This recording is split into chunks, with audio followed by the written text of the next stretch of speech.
Вот хочу поделиться опытом. Вчера я ездил, катался на мопеде, километров 30-40 проехал.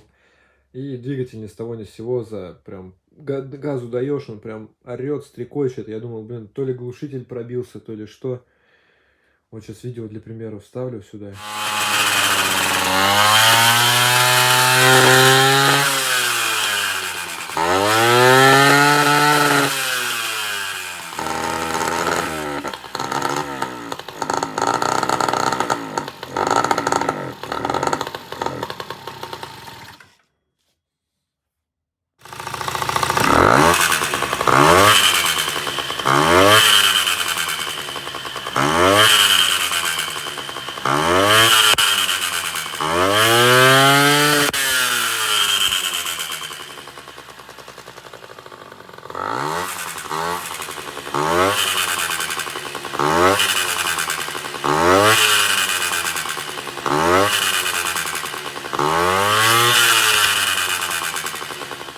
Ехал, потом он глохнуть уже начал. С утра встал, думаю, блин, наверное, вариатор. Потому что когда скорость набираешь, он снял вариатор, снял крышку вариатора, ремень, все посмотрел, все там вообще в нормальном состоянии, то есть в идеале. Пришлось снять двигатель. Вот, двигатель снял. Короче, снимаю цилиндр, а поршень просто вот так вот, короче, во все стороны двигается. А, почему я начал снимать двигатель-то, расскажу. Вот, посмотрел вариатор, сцепление. Тут вообще он колодки там в нормальном состоянии. В принципе, они там живые. Ну, вот тут можно видеть. То есть там все нормально. Ни люфтиков, ничего. Потом смотрю, вот где сам вариатор стоит на колене. Есть прям, ну вот слышно. Небольшой люфтик. Прям 1/4 миллиметра, наверное. Я думаю, капец, наверное, подшипники коленвала надо менять. Ну, есть люфтик. Даже не вот с этой стороны, где зажигание, а вот здесь, где вариатор. Тот подшипник, походу. Он прям маленько ходит. Я думаю, ну, блин, капец, все, придется снимать двигатель, буду его половинить, там, менять либо колено, либо, скорее всего, колено и подшипники. Ну, то есть, и ремонт сложный, и на бабки, рублей на 5 запчастей, если нормальные брать. Как бы раньше этим занимался. Ну, давно не делал, наверное, лет 15 такие ремонты. Вот думаю, сейчас развлекусь, короче, займусь. И снимаю цилиндр. Там вот поршень. Я думаю, ну все, причина найдена. Потому что вот колено, оно как бы вправо-влево ходит. Это в норме у него.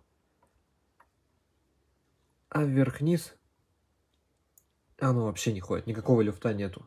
То есть оно в хорошем состоянии. То есть еще на таком колене и подшипниках, в принципе, можно, ну, 1000 проехать, я думаю. Там, если сильно не наваливать. Сейчас покажу, что с поршнем. Вот. Поршень, в принципе, живой. Кольца живые. Царапки, конечно, какие-то есть по поршню, потому что разлетелся игольчатый подшипник. И какая-то деталька игольчатого подшипника все-таки вылетела. Вот она. Вот здесь вот поцарапалась. Ну, ее, видать, переживала, как бы, и ничего страшного не случилось. То есть кольца в нормальном состоянии. Вот тут тоже покоцано, видно. Вот. Пальчик этот тоже в нормальном состоянии. Ну, я здесь разобрал, конечно, прошлый владелец, типа, менял поршню. Говорит, там, да я там, это, прямые руки. Ну, что тут, прокладки какие-то прям говняные какие-то, буду их менять. Цилиндр, думаю, тут, блядь, по-любому задрало. Цилиндр, вон, вообще в нормальном состоянии. Ну, то есть еще можно покататься. А игольчатый подшипник, сейчас покажу какой. Он просто разлетелся. Вот.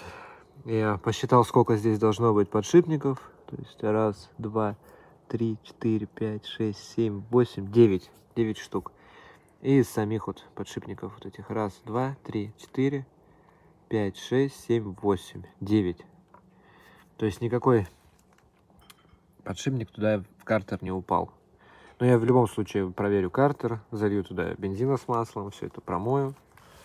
Куплю там либо игольчатый подшипник отдельно, если они продаются. Я думаю, они продаются. Какое-нибудь получше качество. На этот поршень. Плюс, думаю, сразу как бы обкатку этого цилиндра уже прошли. Плюс поменяю колечки на поршне. Новые поставлю, чтобы компрессия лучше была. А может быть и целиком поршень вообще поменяю. Что-то он выглядит печальный. Ну, если вот совсем экономный ремонт делать, ну, просто колечки поменять. И игольчатый подшипник, это вообще там рублей, может, на 500. Ну, и с прокладками вместе. Прокладки. Плюс сюда надо нормальное колечко купить. Из парафита. Там или алюминиевое какое-нибудь. Чтобы то, что подтекало масло, ну, вместо выхода глушителя. Вот. Сюда поставлю. Ну и соберу, и думаю, на нем еще можно покататься даже. Я думаю, километров 200-300 проеду на нем. Да, может, продам, поменяю, возьму. Все-таки, блядь, сколько вот брал мопедов вот таких. Ну, после того, как они у нас уже по России покатаются, ну ничего нормального уже не бывает. Как бы вот ни разу не было прям в хорошем состоянии. Надо брать с контейнера, без пробега по России, какой-нибудь даже там. Пусть он будет замызганный пластик какой-нибудь, там битая фара. Но они по двигателям нормально, то есть они обслуживаются, там все как бы ходят неплохо. Еще стойка задняя мертвая, ну даже я менять не буду, там, не хочу даже вкидываться в эти дрова, как бы неохота. Что еще здесь? Тормоза плохо задние работали. Разобрал, посмотрел. Колодки вроде в нормальном состоянии. Здесь, ну, грязновато, вот это все отмыть надо. Ну, как бы все более-менее в таком приличном виде. Сейчас покажу колодки, колесо. Вот оно, колесо, вот колодки. Пружинка от тормозов, чтобы не потерять. Вот колодки. Ну, вот эти китайские говняные колодки, их по-хорошему можно шкуркой пройтись, вот эту грязь убрать. Скорее всего, попала грязь, налипла, и вот она скользкая такая стала, и она не тормозит ни хера. Плюс колесо надо отмыть от всего вот этого сифака, то есть надо это все убрать. Ну, плюс я все вот буду пока это собирать, смажу тут все. Все узлы, болтики пропшикаю, все. Короче, ну, добротно его соберу, чтобы не стыдно было продавать. Вот, ну и продам там рублей, ну, за 35, может. Глушитель в таком засранном состоянии, то есть такая прокладка там стояла. Весь в нагаре. Как бы его, думаю, тоже вот эту накидуху сниму. Вечером разожгу костер. Не получится костер разжечь. Здесь стоят сайлентблоки с резинками. Если его в костер кинуть, он... Ну, короче, сайлентблоки вывалятся и будет, ну, печально. Короче, придется либо сайлентблоки новые покупать, либо это, менять глушак вообще. Наверное, его газовой горелкой проколю просто. Ну и постучу, там что-то высыпется из него. И это, и так оставлю. Красить его смысла нет. Покрасишь, он вонять еще будет. Так и оставлю его нафиг. Главное будет нормально все это дело собрать по-человечески. То есть от этого много зависит. Вот эта вот головка цилиндра тоже такая. Видно, что там что-то все-таки болтыхалось. Что-то перемололо. Какую-то часть игольчатого подшипника. Сейчас вот буду бензином промывать картер двигателя. И посмотрим, может быть оттуда даже что-то и вывалится. Надо сейчас хорошенько промыть все. Ну и так по косякам вот я, в принципе, снимал по этому мопеду. У меня есть видео там на канале, можете глянуть. Здесь косяк остался вот чисто вот по пластику. Вот здесь вот соединить нормально. То есть это вот надо разобрать полностью, собрать нормально. И убрать тут щель. Ну и будет вообще пойдет прям. Здесь сайлентблоки все живые. Точнее, на ушах вот тут на двигателе. Вот, то есть тут все нормально. Здесь тоже. Так что вот такая вот проблема была. Я думал, что все уже. Так что обойдусь вот. Ремонт обойдется мне в рублей в 500, я думаю. Там, если какие-то вопросы у вас, пишите в комменты, обсудим.